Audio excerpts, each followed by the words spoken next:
សូមគោរពនឹងជំរាបសួរពុកម៉ែបងប្អូនដែលកំពុងតែតាមដានវីដេអូនេះទាំងអស់គ្នាតើលោកអ្នកកំពុងតែស្វែងរកនៅម៉ូទ័របូមទឹកទម្លាក់ក្នុងអណ្ដូងដែលមានកម្លាំងខ្លាំងបូមទឹកបានច្រើនហើយមានច្រើនជម្រើសមែនទេនៅក្នុងថ្ងៃនេះដែរខ្ញុំសូមណែនាំអំពីម៉ូទ័របូមទឹកទម្លាក់ក្នុងអណ្ដូង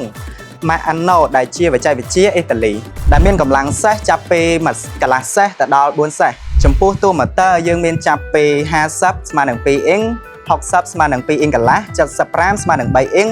និង90ស្មើនឹង4អ៊ីងរីឯបរិមាណទឹកយើងមានចាប់ពី2ម៉ែត្រគីបក្នុង1ម៉ោងរហូតដល់18ម៉ែត្រគីបក្នុង1ម៉ោង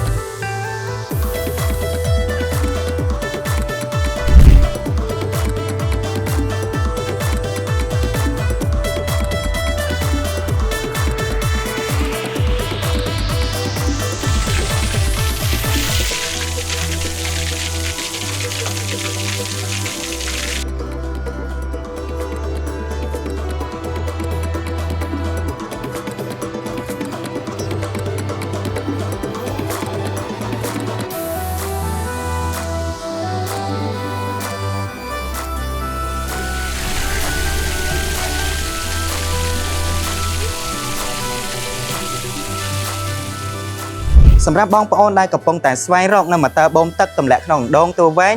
កម្លាំងខ្លាំងបូមទឹកបានច្រើនលោកអ្នកអាចជ្រើសរើសនៅម៉ូទ័របូមទឹក Maano នេះបានយើងមានគ្រប់ខ្នាតគ្រប់ទំហំកម្លាំងខ្លាំងបូមទឹកបានច្រើនផ្ដល់ភាពងាយស្រួលដល់បងប្អូនជ្រើសរើសជាពិសេសប្រើធន់កម្លាំងខ្លាំងបូមទឹកបានច្រើននិងតម្លៃសមរម្យហើយចំពោះការធានាជូនយើងធានារយៈពេល3ខែលើគ្រឿងបន្លាស់និងរយៈពេល3ឆ្នាំលើសកម្មជួសជុលទូទាំង25ខែក្រុង